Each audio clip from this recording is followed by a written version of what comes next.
네, 로마서 8장 1절에서 8절 봅니다. 그러므로 이제 그리스도 예수 안에 있는 자에게는 결코 정죄함이 없나니 이는 그리스도 예수 안에 있는 생명의 성령의 법이 죄와 사망의 법에서 너를 해방하였습니다. 모세의 율법을 오해한 유대인의 율법이라는 건 죄와 사망의 법이죠. 그리고 구속을 이루신 예수께서 새 법을 제자들에게 주시고 새 언약을 체결하셨는데 그건 생명의 성령의 법이다, 이렇게 요약을 해놨어요. 율법이 육신으로 말미암아 연약하여 할 수 없는 그것을 하나님은 하시나니, 예. 율법을 사람이 다 지킬 수만 있으면 의에 이를 수 있죠. 그런데 사람은 율법을 다 지킬 수가 없다는 거예요.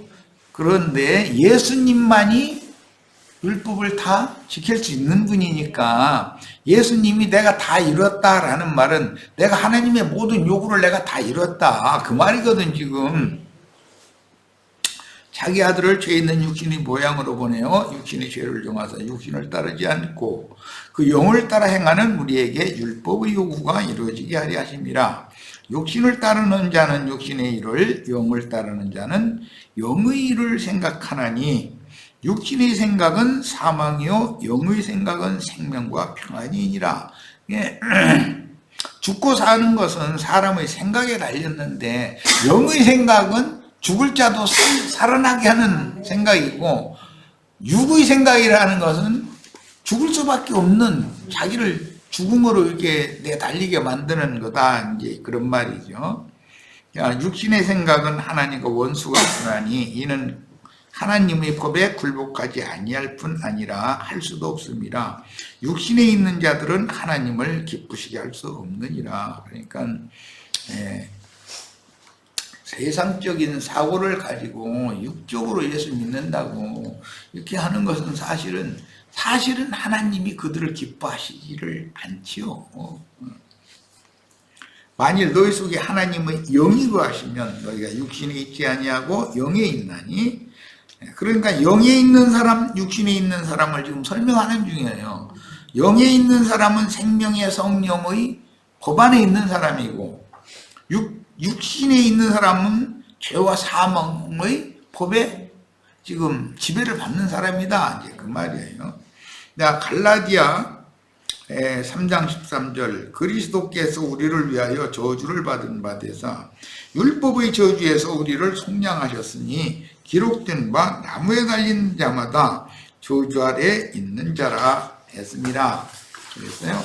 갈라디아 3장 23절, 믿음이 오기 전에 우리는 율법 아래 매인 바 되고 계시될 믿음의 때까지 갇혔느니라. 그러니까 믿음이라는 건 믿습니다, 믿사오니 그래도 되는 게 아니라 계시를 통해서 사람에게 주시는 거다라는 거예요.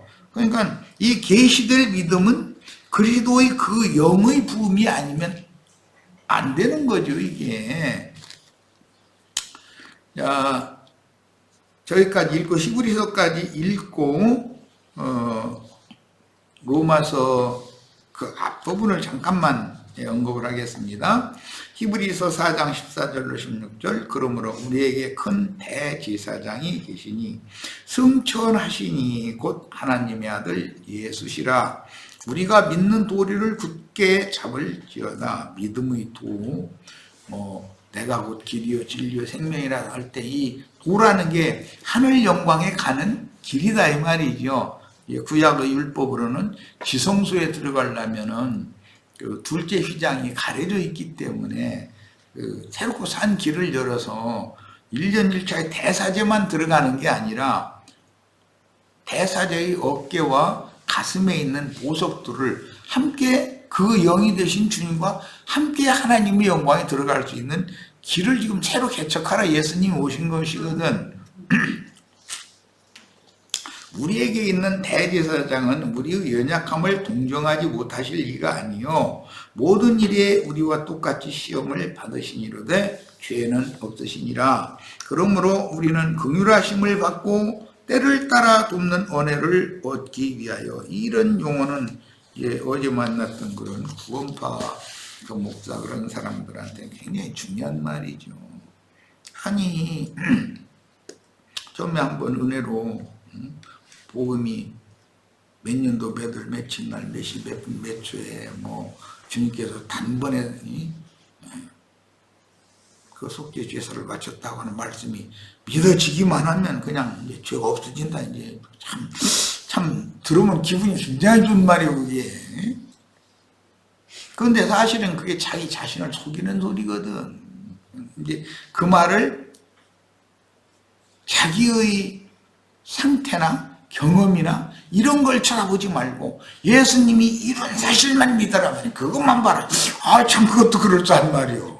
그것도. 그런데 그러면 때를 따라 왜 은혜가 필요해? 한 번 은혜 받은 사람이 그럼 이건 어떻게 해석할 거야? 때를 따라 돕는 은혜랑은 필요 없잖아. 빌립보서에 보면 너희가 두렵고 떨림으로 구원을 이루라고 그러는데 구원을 다 받은 사람들이 구원을 이룰 필요가 뭐가 있어? 이렇게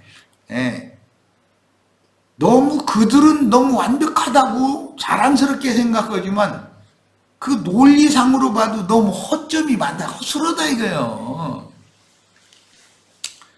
때를 따라 돕는 은혜를 얻기 위해서 어디서 그럼 때를 따라 은혜를 입느냐 하면 은혜의 보좌 앞에 나가야 때를 따라서 은혜를 받는 거니까 그러려면 이 은혜의 보좌라는 말이 무슨 뜻인지를 알아야 된다는 거예요. 이게 속죄소라고도 하지만 시은좌라고도 하는 의미가 그런 뜻인 거예요. 그리고 거기 영광의 그룹들이 덮고 있기 때문에 영광의 보좌라고 하는 거예요. 기독교계가 제일 중요하게 이제 설교를 많이 하는 게 이제 로마서인 것 같은데, 로마서 1장은 여러 가지의 이방인들의 범죄들을 열거를 쭉 했어요. 예. 2장에 가면 유대인들의 범죄를 또 열거를 해요. 그러니까 유대인들은 이방인들의 범죄를 열거를 할 때 유대인들은 기분이 좋겠죠? 너희놈들 다 죄인놈들 아니야. 우린 선민이고 이제 이러겠죠. 그런데 2장에 가면 너희가 정죄하는 그런 짓을 너희도 똑같이 하잖냐. 그건 하나님의 공의의 판단은 이방인 유대인에 따라서 유대인이니까 심판을 않고 이방인에게만 심판하고 그런 건 아니다. 이제 이렇게 하면 오늘날 기독교인들에게 이걸 이제 적용을 한다면 자신들은 예배당 열심히 나가니까 세상 저 예배당에 안 나온 사람들만 다 심판받고 저희는 이제 그냥 단번에 다 구원 다 받아버렸으니까 잘 먹고 잘 살다가 부자로 그냥 잘 살다가 죽으면 천당 가면 된다 이 식이거든. 그게 유대인의 선민 사상이나 오늘날 기독교인들의 사상이나 뭐가 다르냐 이거요. 이런 것을 사람들에게 진리를 다 바르게 증거하고 사람이 좀 넓혀질 수 있도록 하나님 말씀은 예수님께서 이미 예언을 다 이루는 사실, 그것은 구약 성경의 예언을 이루는 사실이고 주님께서 다시 신약의 법, 새 법을 말씀을 하시면서 신약의 법을 또 이룰 때만 우리의 것이 되기 때문에 예수님이 이루는 사실이 이것이 양면 적용을 잘해야 된다라는 것을 바르게 가르쳐야 된다는 거예요. 그러니까 이 말씀 때문에 속죄제를 마치면서 레위기 16장을 다시 인용을 해서 지난 시간, 오늘 시간 말씀을 나누는 거예요. 예수님께서 이루어놓은 모든 것들은 내가 믿음으로 나의 것이 되지 않으면 다 소용없는 거예요. 예수님이 다 이루어놨어도 그것이 나와 상관이 없으면 무슨 소용이요? 나와 상관이 있을지라도 하나님의 뜻이 이루어져서 온 교회가 모든 이제 주님의 말씀에는 모든 민족에게 이제 파송을 하실 때는 이방인들도 충만한 수가 구원에 들어와야 된다라는 뜻이기 때문에 하나님께서 계획하신 그 충만의 수가 차는 것까지가 완성이 돼야 구원사역, 이 구속사라는 것이 마침이 되는 것이지, 나만 뭐 신령하게 됐다 해서 마침이 되는 것도 아니잖아요. 로마교 그 신부들은 자기네들 그냥, 날마다 자기네들은 기도나 하고 말씀이나 증거하고 이제 그런다 해가지고 그 성주 노릇을 하거든. 막 산속 깊은데 막 경관 좋은데 이런다가 그냥 성을 어마어마하게 하는데 그때 당시에는 지금처럼 기중기가 있는 것도 아니고 전부 사람들 어깨다 다 짊어져서 그 꼭대기까지 올라가서 그 재료로 그걸 쌓아놓은 것이거든. 그런데 거기서 정말 그 사람들이 말씀과 기도만 날마다 하고 있었어요. 그들도 인간인데 그게 가능하냐고. 그 성주와 그 사람을 떠받들고 있는 몇몇 사람의 부귀영화를 위해서 그 수많은 사람들이 그렇게 노동을 해야 되고 대가도 없는 인생을 그렇게 살아야 되고, 그런데 그렇게 하라는 것이 하나님의 법이라면 예수 우리가 믿을 필요가 없어요. 그런데 그런 사상이 신부 제도나 목사 제도 그대로 흘러오지 않냐 이거예요. 뭐가 달라? 유대교 바리새인 율법사 서기관들이 하던 버르쟁이가 로마교의 그 교황 신부 추기경들이 하던 짓을 거쳐서 오늘날의 목사 제도 그대로 흘러오고 있는데, 왜 그런 얘기를 조금이라도 지적하려고 그러면 벌써 딱 마음을 닫아버려. 말을 안 하려고 하니까. 난 그런 걸 보고, 야, 진짜 하늘문을 주님이 닫으시는구나. 이제는 온 세상에서 은혜를 거두시고 더 이상은 값없는 은혜를 받아들일 사람이 없구나. 아무리 주님께서 당신을 이렇게 사랑하신다고 나를 보내서 주님의 사랑의 그 고백을 대언을 하게 해서 내가 주님의 연애 편지 여기 대신 이게 몰래 주려고 갖고 왔다고 이제 예를 들어서 그러면은 나보고 미쳤다고 그러는 거지. 그건 이제 저기도 알 만큼 안다는 거예요. 자, 출애굽기 33장 19절 봅니다. 여호와께서 이르시되 내가 내 모든 선한 것을 내 앞으로 지나가게 하고 여호와 이름을 네 앞에 선포하리라. 나는 은혜 베풀 자에게 은혜를 베풀고 긍휼히 여길 자를 긍휼히 여기느니라 그랬어요. 야, 그러면 누구에게 은혜를 베풀고 누구에게 긍휼을 베풀까를 한번 생각을 해봐야 된다. 그렇게 다른 교훈 세뇌당한 나름의 확신 번져가면서 과거 이제 현재 이제 미래 이제까지 다 그냥 예수님께 단번에 다 그냥 다 끝내 놓으셨으니까 난 믿기만 하면 나는 죄가 없다 이거야. 아니 그럼 왜 속죄제를 드린 사람 보고 속건제를 왜 드리라고 그래? 왜? 죄의 유혹에 져서 범죄를 자꾸 하니까 사람들이 육신이 약해서, 그러니까는 범죄를 자꾸 돌이키라는 것이지, 처음에 복음을 믿었으면 또는 절대 회개하면 안 된다. 아주 그냥 그게 너무 자신 있는 거야. 회개하면 절대 안 된다는 거야. 회개를 또 한다는 것은 구원받지 못한 증표다. 막 이래가면서 침을 튀기는데 사람 죽어 있는 거고. 아이고 그러지 마. 출애굽기 25장 22절 거기서 내가 너와 만나고 속죄소 위 곧 증거궤 위에 있는 두 그룹 사이에서 내가 이스라엘 자손을 위하여 네게 명령할 모든 일을 네게 이르리라.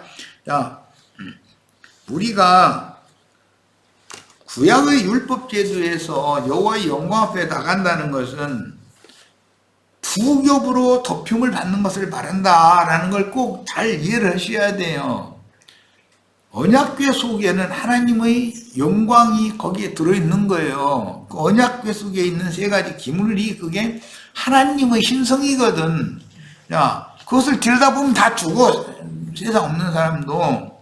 그것은 죽는다는 것은 하나님의 영광을 보고 살 자는 없다 이거예요. 그 말은 무슨 뜻이야? 양심상으로는 이제 세상 말로 쫄아 덜덜 떨면 하나님이 내가 널 사랑한다고 아무리 해도 저로 도망가거나 뭐하거나 뭐 속에 들어가서 하나님 빨리 지나가세요 하고 가슴이 조마조마해가면서 기다리고 이렇게 그게 죽은 자 아니냐 이거요. 하나님께로부터 분리된 상태를 말하는 거니까. 그런데 하나님은 아담과 하와가 무언 짓을 하고 지금 어떤 상태에 있는 걸 너무나 잘 알아. 지나가실 것처럼 오셨죠. 그런데 안 지나가시러 딱 그 나무 앞에 서가지고 아담아 네가 어디 있느냐고, 그 나무에 숨어 있다는 걸 하나님이 알으니까 거기에 오신 거 아니야. 하나님이 그런 것이 뭐냐, 버려둠을 당하지 않고, 세상 말로는 하나님이 나의 삶을, 나라는 사람을 지적질하고 책은질하고 간섭하러 오신 것이거든. 그러면 나를 살리려는 것이니까 그거는. 그런데 하나님의 말씀에 사람이 완악하고 은혜를 입지 못하고 긍휼히 여김을 받지 못할 자에게는 버려둬 버린다는 거예요. 버려둔다. 로마서 1장 2장에 계속 그 말씀이 나왔잖아. 상실한 마음대로 버려둔다. 무슨 육체의 욕구, 욕망, 남자가 남자로 여자가 여자로 심지어 그렇게 하도록까지 그냥 버려둔다. 버려둔다는 것이 뭐예요? 너 하고픈 대로 해라 이거야. 너 하고픈 대로 해라. 그런데 인간들은 하나님이 나에게 오셔서 주님 나를 버려두시지 마시고 나를 불러내셔서 하나님 얼굴 앞에 불러내셔서 엄한 말씀으로 너 고개 숙이고 땅바닥 쳐다보지 말고 내 눈 똑바로 쳐다봐. 그러고 내가 하는 말에 대답해. 이렇게 하시라고 기도를 해야 되거든. 그럼 나는 살 수 있는 거 아니야. 그런데 저쪽 숨어가지고서 지나가세요. 왜 머뭇거리세요? 지나가세요. 지나가시나? 하나님이. 그게 바로 은혜 입을 자고 그 사람이 긍휼히 여길 자다라는 것을 지금 말하고자 해서 이 말씀을 드리는 거예요. 그러니까 우리 신앙생활에서 이런 모양 저런 모양으로 좀 까다롭게 이렇게 좀 간섭을 많이 받으면 그것이 나를 지키시는 수단이다. 하나님께서. 하나님이 나를 한번 딱 버리고 고개 돌려버리면 그냥 상실한 마음대로 버려놔둬버려. 그럼 너 하고픈 대로 해라 그 말이잖아. 그것이 멸망으로 자기는 달려가는 중인데 이게 얼마나 두려운 말씀이냐 이거요. 이런 말씀을 통해서 우리가 오늘 새롭게 주님의 음성을 듣고 주님 앞에서 은혜를 입어서 이중으로 덮임을 받아야 돼요. 그리스도의 은혜와 긍휼 두 가지가 다 덮어주셔야 돼 우리를. 그런데 예표상에서는 언약궤 속에 있는 하나님의 신성의 모든 것을 속죄소라고 하는 것이 덮개요. 그게 언약궤의 덮개. 그런데 이중으로 두 그룹들이 양쪽에 있어서 날개를 펴서 그걸 또 덮어. 그러니까 이중으로 덮어야 된다는 거예요. 그만큼 사람에게는 하나님의 은혜와 긍휼하심이 필요하다 이 말이에요. 기독교식으로 막 그냥 무턱대고 생떼쓰면 막 이것도 주시고 저것도 주시라고 그냥 매달리지 않으니까 안 주시는 거라고 이제 이래서 하면은 그래가지고 돈 뜯어내느라고 그런 소리 하거든. 돈 빌려다가라도 한번 내 가면서 한번 매달려 보라 이거요. 그럼 안 주시나? 그럼 빚만 지지 뭘 줘? 정말 나 답답해 죽겠어 아주. 빌려다가 그 사람한테 주면 나는 빚만 남고 그 사람은 부자 되고.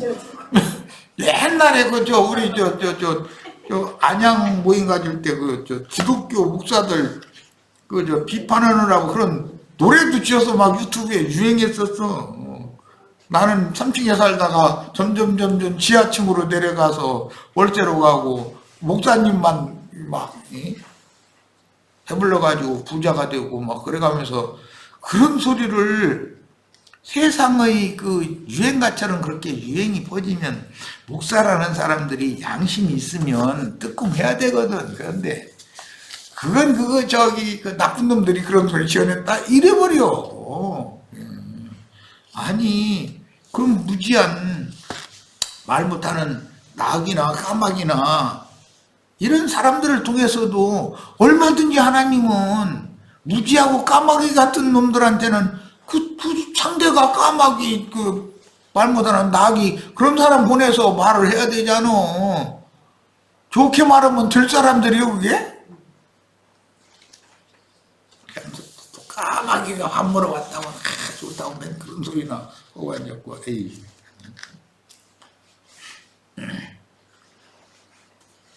자, 요한복음 1장 14절 그 전에 요한복음에 보면 죄 있는 육신의 모양의 덮개를 입고 예수님이 찾아오셔가지고 제자들을 위해서 이중접덮개인 장막을 쳐서 주 안에 거하도록 거처가 되어 주셨어요. 말씀이 육신이 되어 오셨을 때 그분이 우리 가운데 거하심에 은혜와 진리가 충만하더라 그랬는데 거기 거하심에라는 것은 이중의 장막을 쳐줬다는 뜻이에요. 예.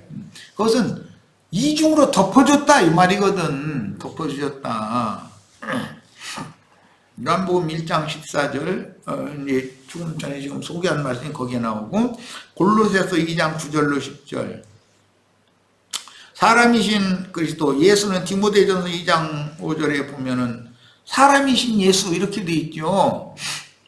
그 안에는 신성의 모든 충만이 육체로 거한다. 그러니까 예수님의 육신의 몸은 법궤다 이 말이죠.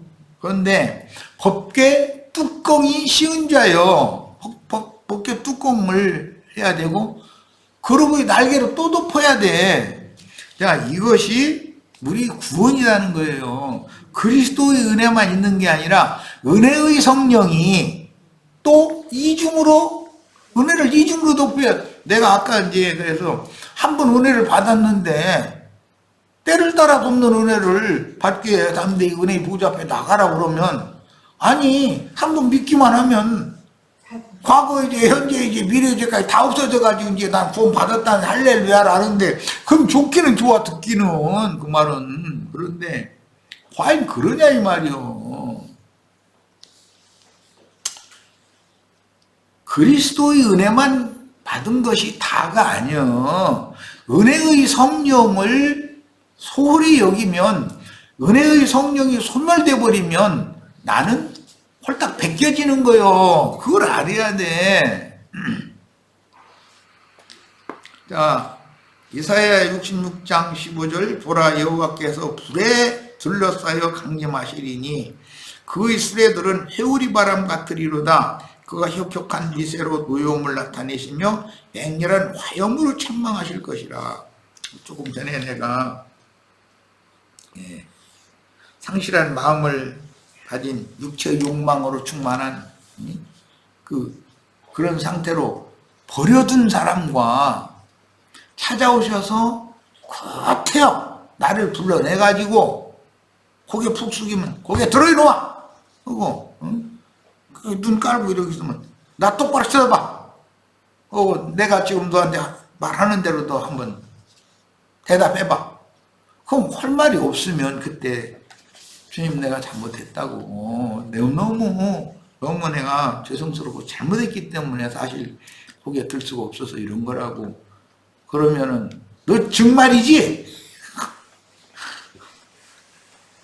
받으면 받은다면 나 너 정지 안 할 테니까 가서 다시는 똑같은 짓 하지 마 이제 이렇게 보내시면 그게 해방이잖아. 저 사망의 법에서 생명의 성령의 법으로 자유자가 됐다라는 말이거든. 이것이 복음이다. 유다서 1장 14절로 15절 아담의 7대 손 에녹이 이 사람들에 대하여 예언하여 이르되 보라 주께서 그 수많은 거룩한 자와 함께 임하셨나니 예수님은 항상 혼자 오시는 분이 아니에요.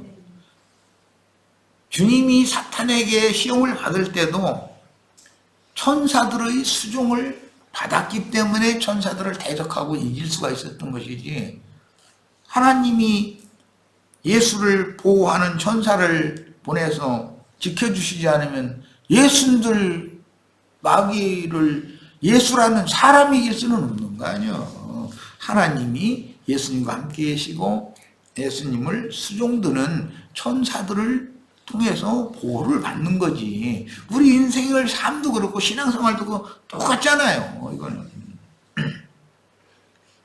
자, 히브리서 9장 1절로 15절 첫 언약에도 섬기는 예법과 세상에 속한 성소가 있더라. 예비한 첫 장막이 있고 그 안에 등잔대와 상과 진설병이 있으니 이는 성소라 일컫고 또 둘째 휘장지에 있는 장막을 지성소라 일컫나니 금향로와 사면을 금으로 싼 언약궤가 있고 그 안에 만나를 담은 금 항아리와 아론의 쌍난 지팡이와 언약의 돌판들이 있고 그 위에 속죄소를 덮는 영광의 그룹들이 있으니 이것들에 관하여 이제 낱낱이 말할 수 없노라. 그러니까 하나님의 영광은 이중덮개로 가려야 우리가 하나님 앞에 나갈 수 있고 주 안에 거한다라는 것은 곧 하나님의 영광 안에 우리가 거한다는 것과 같은 뜻이거든. 지성소 하나님의 임재 앞에서 산다는 말이니까.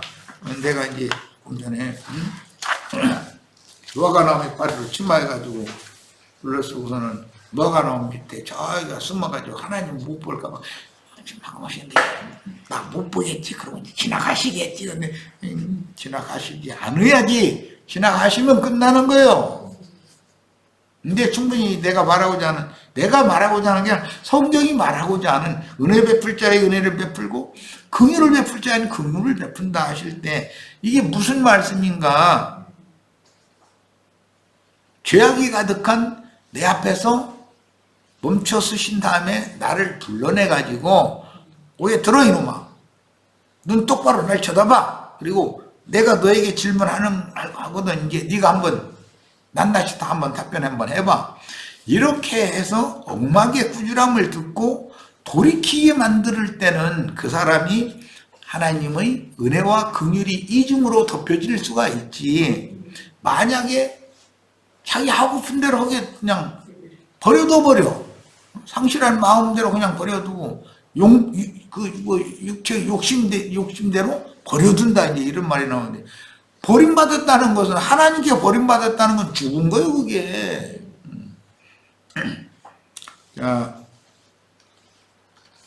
히브리서 9장 6절입니다. 이 모든 것을 이같이 예비하였으니 제사장들이 항상 첫 장막에 들어가 섬기는 예식을 행하고 오직 둘째 장막은 대제사장이 홀로 1년에 한 번 들여가되 자기와 백성의 허물을 위하여 드리는 피 없이는 아니하나니 성령이 이로써 보이신 것은 첫 장막이 서 있을 동안에는 성소에 들어가는 길이 아직 나타나지 않은 것이다. 그러니까 첫 장막에 서 있다는 것은 문자대로는 사람의 손으로 지은 예루살렘 성전이 무너지지 않았다라는 말이지만 사실은 사람으로 오신 예수, 아론 반차의 대사제 역할을 하러 오신 예수가 죽기 전에는 새롭고 산 길이 아직 열리지 않은 상태다는 거예요.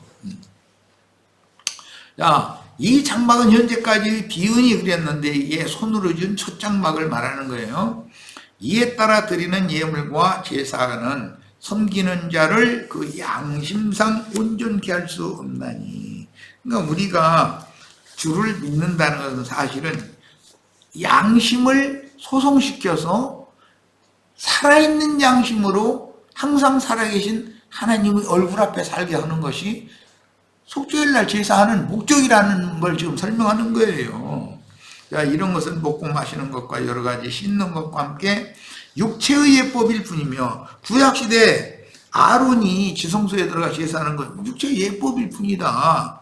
언제까지? 개혁할 때까지 맡겨둔 것이다. 예수님이 오셔서 이것을 영의 법으로 바꿔놔 버렸단 말이에요. 아까 내가 얘기했어요. 첫째는 성막법이 바꿔져야 돼요. 그 다음에 제사법도 바꿔져야 되고 제물도 바꿔져야 되고 당연히 제사장이 바꿔져야 되는 것이죠. 이건 말할 것도 없죠. 자, 그리스도께서는 장래 좋은 일의 대제사장으로서 손으로 짓지 아니한 것 곧 이 창조에 속하지 아니한 더 크고 온전한 장막으로 말미암아 이 부활 승천하셨다가 제자들에게로 오셔서 그분의 수음을 부음받은 제자들의 모임이 세워지면 그게 더 크고 온전한 장막이라는 거예요. 그런데 이 더 크고 온전한 장막은 이제 이 똑같은 히브리서 저 11장에 가보면은 아브라함의 후사들을 위하여 하늘에 한 성을 준비해 놓으셨다. 아브라함의 후손들은 다 그 한 성을 바라보고 이 땅에 사는 동안은 전부 행인이요 나그네라고 고백하면서 살았다. 그리고 나서 12장으로 딱 넘어가면 너희가 이른 곳은 구약시대에 그 사람들은 거기에 이르지 못했지만 너희는 거기에 이르렀다. 뭐 어디에요?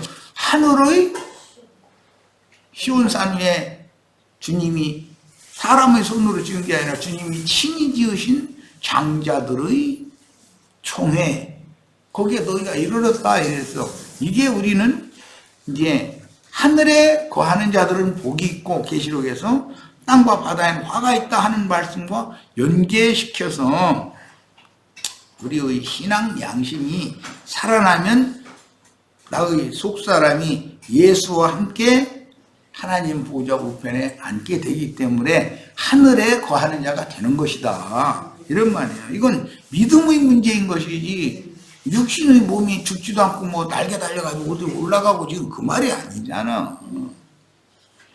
자, 이제 여기까지 했고,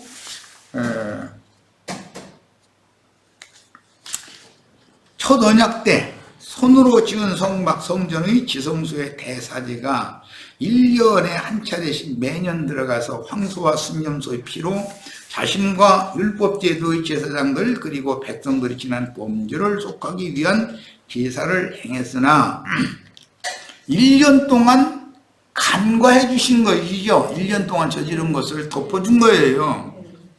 그런 제사는 매번 범죄를 생각하게 하는 역할을 했으나 양심상 온전케 할 수는 없었다. 목적은 실제로는 양심을 온전케 하는 것이 속죄일 제사의 목적이다. 이제 이 말이에요. 이제 오늘 이제 말씀 이제 결론입니다. 그러므로 모형과 예표의 속죄일 제사 율법을 완전한 새법으로 개혁하신 예수의 완전한 대속 제사가 요구되었고 때가 찼을 때 아론 반차의 대속 제사로는 그냥 살짝 덮어놔두는 것뿐이요. 그러나 예수님이 오셔서는 이 모든 죄들을 덮어놓는 것뿐 아니라 이중으로 덮어놓고 나서 기억을 다시는 하지 않는다는 약속의 말씀이 나의 것으로 응해야 되는 것이고 이건 믿음의 문제. 이제는 그래서 인자로 오신 예수는 짐승의 피로 아니하고 오직 자기 피로 영원한 속죄를 단번에 이루사 아론은 자기와 자기 권속을 위해서 한 번 먼저 속죄제사 하고 백성들을 위해서 또 하고 이렇게 했고 1년에 매번 2번씩 그걸 해야 돼요. 매년마다. 그런데 예수님은 십자가에서 단번에 이 속죄제사를 단번에 다 이뤘다는 거예요. 이 말씀을 오해해가지고 구원파가 지금 그날비를 내는 거예요. 예수님이 단번에 하나님의 모든 율법의 요구를 다 이루시고 나서 그 영을 우리에게 부어주셔서 나로 하여금 이제는 죄의 세력, 죄와 어둠의 권세와 싸워서 이기게 하는 능력을 부여해 주심으로 인해서 나를 통해서 죄를 이기게 하려는 것이 목적이지 죄가 없어졌다는 말이 아니잖아. 지금 죄를 대항해서 이기게 하는 것이지. 그래서 예수님은 우리로 하여금 이기게 하시는 분이다 이거예요. 그럼 계시록에 와서는 이기는 자들만 신부성에 들어간다고 하셨으니 그럼 모든 말씀을 나에게 적용을 해서 내가 죄와 사망의 권세를 이기는 사람이 될 생각을 해야 되는데, 예수님이 그냥 단번에 다 이런 건데 믿기만 하면 나는 이제 죄가 없어져 버렸으니까 이제 막 이렇게 막 듣는 사람은 기분이 좋을지 모르지만 그게 얼마나 말도 같지 않은 소리냔 말이에요. 그런데 그런 이상한 교리에 빠져버린 사람들은, 우리가 가르친 이런 말은 그 사람들은 구원이 불확실하더만, 또 회개해야 된다고 그러더만. 왜 자기 잘못을 자꾸 봐? 주님을 봐야지. 말은 그럴싸해. 주님을 내가 똑바로 보니까 나의 잘못이 드러나서 회개하는 거예요. 또 속건 제사를 또 해야 되는 거예요. 생애가 끝날 때까지. 죄는 내 육체 속에서 왕노릇하기 때문에 이 첫 장막 육체가 무너지기 전에는 죄가 나를 절대로 가만 놔두지를 않아요. 그럼 거짓말을 해 속으면 안 돼. 할머니 할아버지도 욕심은 다 있고, 애기도 욕심은 있고, 그런데 그런 상태로 상실한 마음대로 그냥 내버려 놔두면 쓰겠어요? 이기신 주님이 이기게 하는 생명을 가지고 내 안에 오셔서 나의 죽었던 양심을 살려가지고 거기다 계속해서 생명의 빛을 비춰가지고 양심을 건전하고 건강하게 잡고 강화시켜서 영을 담대하게 만들어가지고 육체의 모든 욕망과 욕구와 육신의 생각이 있으면 이것을 대적해서 이기게 해주셔야만 내가 이기는 자가 되는 것이지, 무슨 놈 한 번 믿기만 하면 죄가 다 없어지고 다 구원받아서 말이 되는 소리예요, 그게. 자, 이제 계시록 6장 9절로 11절, 다섯째 인을 떼실 때 내가 보니 하나님 말씀과 그들이 가진 증거로 말미암아 죽임을 당한 영혼들이, 이게 하나님 말씀 때문에, 그들의 증거 때문에 박해를 받는 거예요. 그러니까 세상에서 무슨 먹고 사는 문제 때문에 뭐 고생하고 그런 얘기를 여기다 개입시키면 안 되는 거예요. 그거는 죄송하지만 인간사에서 내가 이건 경험상으로도 돈으로 해결할 수 있는 어떤 어려움을 주시면 가장 쉬운 시험이요. 그거는 돈으로는 해결이 다 된다 그러면 그보다 더 쉬운 시험이 어디가 있어. 그런데 돈으로도, 세상 없는 것으로도, 열심으로도, 돈으로도, 무엇로도 해결이 안 되는 문제가 있어. 그건 뭐예요? 하나님과 나와의 관계가 바르게 정립되지 않으면 그 문제는 돈으로도 무슨 열심으로도 이게 해결되는 문제가 아니거든. 은혜와 긍휼이 필요한 거지, 이 문제는. 은혜를 베푸시고 긍휼을 베푸시면 믿음으로 받아들여야지, 말할 것도 없는 거고. 자, 내가 보니 하나님 말씀과 그들이 가진 증거로 말미암아 죽임을 당했다. 이게 말씀 때문에 박해를 받아야 돼. 기독교계의 사람들이 자신들이 막 그냥 막 박해받는 그런 얘기, 고난받는 얘기 참 많이 해요. 그런데 내가 볼 때는 기독교계 사람들을 말씀 때문에 박해할 일은 하나도 없어. 저희 교단끼리는 교리가 다 서로가 안 맞지만 다 통하는데 누가 말씀으로 인하여 환난이나 박해를 줘? 나보고 2단 3단 하느라고 말씀을 인하여 이렇게 가르치는 사람이나 박해를 하지. 자신들은 박해하는 사람이고 우리가 박해를 받는 사람인데, 아니 저희가 박해를 받았대네. 뭐 때문에 박해받아? 저희가 각 교단마다 교리 다 달라요, 사실은. 그런데도 저희끼리는 다 그냥 우리끼리는 하나다 이래버리거든. 무슨 누구 말씀을 인하여 환난이나 박해를 받아? 자, 계시록 22장 14절. 자기 두루마리를 빠는 자들은 복이 있으니 이는 그들이 생명나무에 나가며 문들을 통하여 성에 들어갈 권세를 받으려 함이로다. 두루마기라는 것은 외출복이기 때문에 맨 겉옷이잖아요.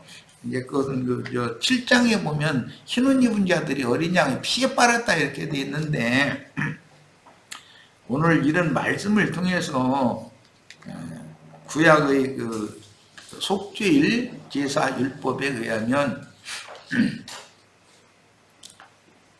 아사셀을 위한 염소를 광야 무인지경까지 인도를 해야 되는 사람이나 속죄제물 지성소에 들어가서 제사를 하는 그 속죄물은 진영 밖으로 끌어다가 거기서 죽여야 되는 거예요. 이게 그 속죄제물을 잡는 그 사람은 다 목욕하고 옷을 갈아입어야 된다 그랬어. 야, 그러면 그 옷을 갈아입는다는 말은 육신의 몸은 죽어야 되고 영의 몸으로 영광에 하나님의 영광에 나가야 된다. 지금 그 말이지. 그래서 그러려면 그 뜻은 두루마기를 빨아입어야 된다 그랬는데 두루마기를 아무도 그렇게 희게 빨래할 수 없을 정도로 흰 두루마기로 빨래를 해서 입으려면 주님의 말씀의 그 잿물에다가 이렇게 두루마기 떼껍데기 낀 거 잿물에다가 담고 그러고 그냥 또 담가서 바로 이렇게 치댄다 해서 빠지질 않아 이놈은 건. 퍽퍽 삶아버려야지. 그래야 때가 빠지는 거거든. 그냥 물이. 나 안다고 생각하고 나에게 지금까지 뭐 내가 신앙생활 수십 년 하면서 뭐 아는 지식이 좀 있는 것 같고 그런 것이 오히려 빠지지 않는 때꼽쟁이일 수가 있는 거기 때문에 이런 말씀 증거를 통해서 잿물로 뿌림을 받고 세탁해서 새 옷을 다 빤 옷을 다 입고 주님의 영광에 다 나갈 수 있기를 바랍니다. 구약 성경에 보면 세탁자의 세탁자의 밭에서는 그 세탁자니까 거기에 예루살렘 사람들 옷 갖다 떼껍데기 낀 거 그 세탁소에다 맡길 거 아니야. 그럼 거기는 그냥 물이 있어야 세탁이 될 거 아니야. 그래서 그 세탁자의 밭이다 그랬는데 주님의 교회가 세탁자는 예수님이고 주님의 교회가 세탁자의 밭인 것이지. 이렇게 비유를 다 해놨어요. 자, 이제 시간 이게 다 마치기는 어려울 것 같은데 어쨌든 시간 나는 데까지만 읽고 마치겠습니다. 마태복음 17장 2절 그들 앞에서 변형대사. 이게 마태복음 17장에 그들이라는 세 사람이죠. 베드로와 야고보와 요한이요. 변형대사 그 얼굴이 해같이 빛나며 옷이 빛같이 휘어졌더라. 이 모습으로 주님이 부활을 하신 것이죠. 부활의 날 아침에 이런 모습이었어요. 그리고 제자들에게 나타났을 때도 눈이 열려야 이 주님이 보이고 하늘문이 열리지 않은 사람, 성경을 가르쳐서 마음을 열어서 깨닫게 해주실 때 깨달음이 없으면 예수님이 지금 자기 눈앞에 이런 모습으로 나타나도 안 보여 이놈은. 바울 사도가 다메섹 도상에서 이 주님을 만났죠. 이렇게 오신 주님을.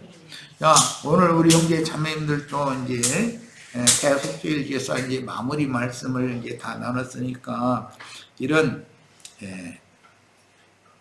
햇빛보다도 더 밝은 조여에 비치는 빛의 옷을 입고 빛난 해같이 빛나며 옷이 빛과 같이 휘어진 그런 영의 몸으로 우리들 앞에 나타나셔서 뭐 하려고? 간섭 좀 하려고. 버려두지 않고 너 거기 있지 말고 나와. 내 앞으로 나와. 그러고 고개 들어. 그리고 눈 똑바로 나 쳐다봐. 내가 너한테 질문하는 거. 너 입 있으면 대답해봐. 이렇게 주님과 이런 주님을 매 순간마다 자주 만나시는 축복이 있기를 바라요.